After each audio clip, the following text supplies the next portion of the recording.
So hello viewers, welcome back to a new video from Conceptual Biology. So आज यस भिडियोमा हामी बेसी second इयरको जुन एन्जियोस्पर्म भित्रको फ्यामिलीहरू छ ती फ्यामिली रिप्रेजेन्टेटिभहरूलाई कसरी पढ्ने र कसरी हामीले एन्सर एउटा प्याटर्नमा लेख्नु पर्ने रहेछ त्यही कुराको बारेमा डिस्कस गर्नेछौँ. So once again welcome all of you to this video. Okay, so without any delay let's begin.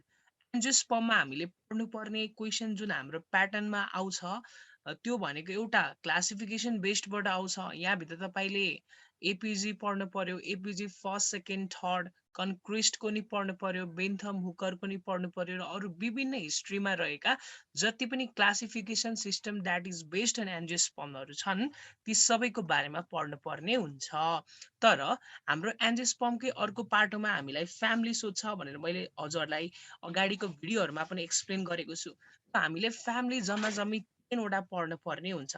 So the 10 family you are seeing on my screen is from Magnoliaceae to Orchidaceae.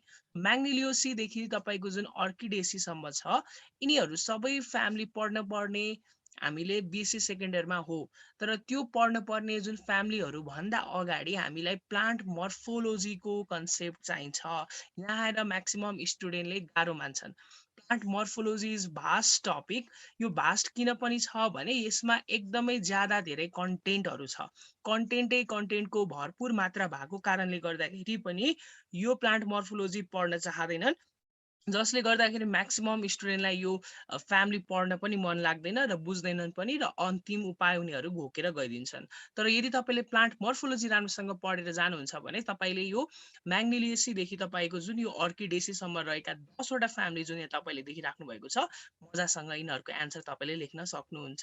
So फर्स्टमा family पढ्नुभन्दा अगाडि plant morphology should be studied and it is must before starting your family. है, family पढ्नुभन्दा अगाडि plant morphology मजासँग पढ्ने गर्नुहोस्.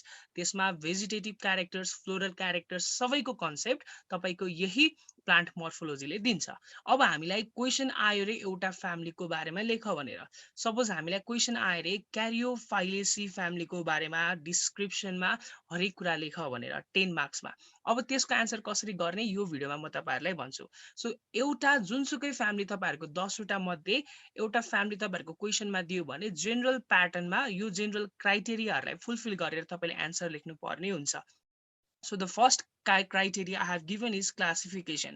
यहाँ जति पनि मैले क्राइटेरिया दिएको छु तपाईँहरूलाई यो क्राइटेरियालाई नै फलो गरेर तपाईँले आफ्नो एन्सर लेख्नु पर्ने हुन्छ इन डिटेल. र तपाईँले तलमाथि गरेर लेख्नु पर्ने हुँदैन है, नलेख्नुहोस् यो तरिकाले. जेनरली मैले तपाईँलाई भन्न खोजेको यो प्याटर्नलाई नै तपाईँले फलो गरेर चाहिँ लेख्न पर्ने हुन्छ, तलमाथि गरेर नलेख्नु होला. सो फ्यामिली एक्सप्लेनेसनको क्राइटेरियाहरू के छन् त? First is classification. क्लासिफिकेसन दिँदाखेरि हामीले जेनरली कन्क्रिस्टको नै फलो गर्छौँ. त्यही भएर कन्क्रिस्टको आधारमा नै यदि तपाईँले क्लासिफिकेसन याद गर्न सक्नुहुन्छ भने याद गर्ने र क्लासिफिकेसनबाट सुरु गर्ने. र सँगसँगै तपाईँले जेनरल इन्फर्मेसन पनि दिनुपर्ने हुन्छ यो फ्यामिलीको बारेमा. जस्तै कतिवटा जिनस छन्, कतिवटा स्पेसिसहरू छन्, कहाँबाट रेकर्ड गरिएको छ, नेपालमा के छ यसको कन्डिसन थाहा छ भने जेनरल इन्फर्मेसनको कुरा तपाईँले यो पोर्सनमा लेख्नु पर्ने हुन्छ. र अब हामी कुरा गर्छौँ थर्ड पोर्सनमा डिस्ट्रिब्युसनको. जियोग्राफिकली कुन कुन ठाउँमा यो डिस्ट्रिब्युटेड छन् यो फ्यामिलीका मेम्बर्सहरू त्यो कुराको बारेमा तपाईँले लेख्नु पर्ने हुन्छ. अब सबैभन्दा मोस्ट इम्पोर्टेन्ट पोर्सनमा हामी आइसकेका छौँ. जुन यो क्लासिफिकेसन, जेनरल इन्फर्मेसन र डिस्ट्रिब्युसन छ यो कुरा तपाईँले धेरै एक्सप्लेनेसन दिनुपर्ने हुँदैन. तर अब जुन यो भेजिटेटिभ क्यारेक्टर्सदेखि तलको पोइन्टहरू छन् यिनीहरूमा तपाईँले आफ्नो एक्सप्लेनेसन दिनुपर्ने हुन्छ. सो फर्स्ट हामी एक्सप्लेनेसन गर्छौँ ह्याबिट एन्ड ह्याबिट्याट. ह्याबिट कस्तो टाइपको छ, पेरिनियल प्लान्ट हो कि ड्युरनल टाइपको हो कि अथवा तपाईँको यो हर्भेसियस नेचरको हो कि कस्तो नेचरको तपाईँले लेख्न खुलाउनु पर्यो. अनि त्यसै गरी ह्याबिट्याट कहाँ बस्न रुचाउँछ यो प्लान्टहरूको मेम्बरहरूले, यो फ्यामिलीको मेम्बरहरूले त्यो कुरा खुलाउनु पर्यो. सँगसँगै भेजिटेटिभ क्यारेक्टरमा तपाईँले रुटको बारेमा, जुन तपाईँले प्लान्ट मर्फोलोजी पढिसके पछाडि डिफ्रेन्ट काइन्ड्स अफ रुटको बारेमा पढ्नुहुन्छ त्यही आधारमा तपाईँले रुट कस्तो टाइपको पाइन्छ लेख्नु पर्यो. स्टिम र लिभ्सको बारेमा नै त्यही तरिकाले एक्सप्लेन गर्नु पर्यो. And next one is the floral characters. Floral भन्ने बित्तिकै फ्लावरसँग रिलेटेड छ, पक्कै पनि थाहा छ। र जब हामी फ्लावरसँग रिलेटेडको कुरा गर्छौँ त्यहाँ इन्फ्लोरेसेन्स आउँछ।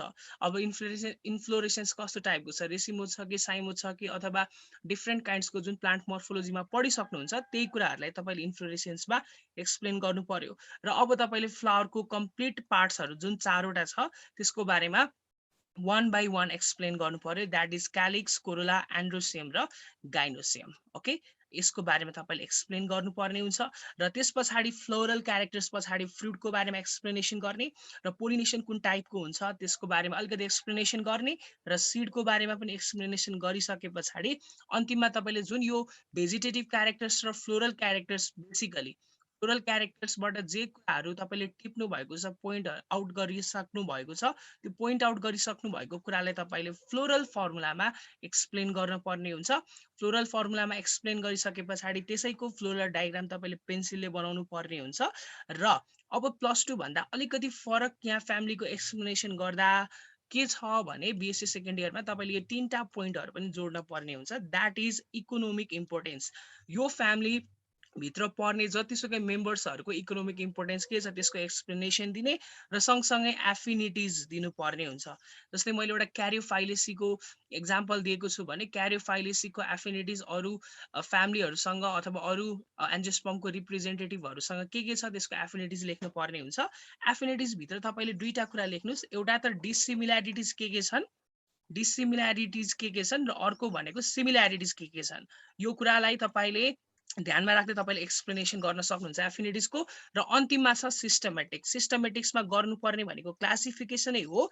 र जेनरली हामी कसरी क्लासिफिकेसन गर्छौँ भने सिस्टमेटिक वेमा, जस्तै बेन्थम्यान हुकरले कहाँ राखेका छन्, कसरी क्लासिफिकेसन गरेका छन्, बेन्थम्यान हुकरका क्लासिफिकेसन छ भने त्यो फ्यामिलीको लेखिदिने, र सँगसँगै कन्क्रिस्टको पनि छ भने लेखिदिने, जुन हामीले माथि अघि नै लेखि पनि सकेका छौँ फेरि पनि लेखिदिने। र अन्तिममा भनेको तपाईँको APJ, APJ I, APJ second र एपिजी थर्ड, यो कुन अनुसारले फेरि पनि सिस्टमेटिक वेमा यसलाई क्लासिफाई गरिएको छ त्यो कुराको पनि तपाईँले यहाँ एक्सप्लेनेसन दिनुपर्ने हुन्छ। यो तरिकाले तपाईँले क्लासिफिकेसन हुँदै जेनरल इन्फर्मेसन, डिस्ट्रिब्युसन अनि भेजिटेटिभ क्यारेक्टर्स भित्र यसको ह्याबिट र ह्याबिट्याट र सँगसँगै रुट, स्टिम, लिफ र फ्लोरल क्यारेक्टर्स भित्र इन्फ्लोरेसेन्स हुँदै फ्लावरको 4वटा पार्ट क्यालिक्स, कोरोला, एन्ड्रोसियम, गाइनोसियम र फ्रुट, पोलिनेसन, सिड अनि त्यसपछि त्यसैको फ्लोरल फर्मुला र फ्लोरल डायग्राम र त्यसको इकोनोमिक इम्पोर्टेन्स, एफिनिटिज र सिस्टमेटिक्स लेखिसके पछाडि तपाईँले के गर्न सक्नुहुन्छ त 10 मार्क्सको एन्सरलाई कम्प्लिट बनाउन सक्नुहुन्छ। यसरी तपाईँले यो क्राइटेरियालाई फलो गरिकन, यो प्याटर्नलाई फलो गरिकन फ्यामिलीको एन्सर लेख्न पर्ने हुन्छ। सो आजलाई हामी यति नै गर्नेछौँ। यदि केही क्वेरी छ भने कमेन्ट सेक्सनमा भन्न सक्नुहुन्छ। So have a good day, by by, thank you so much.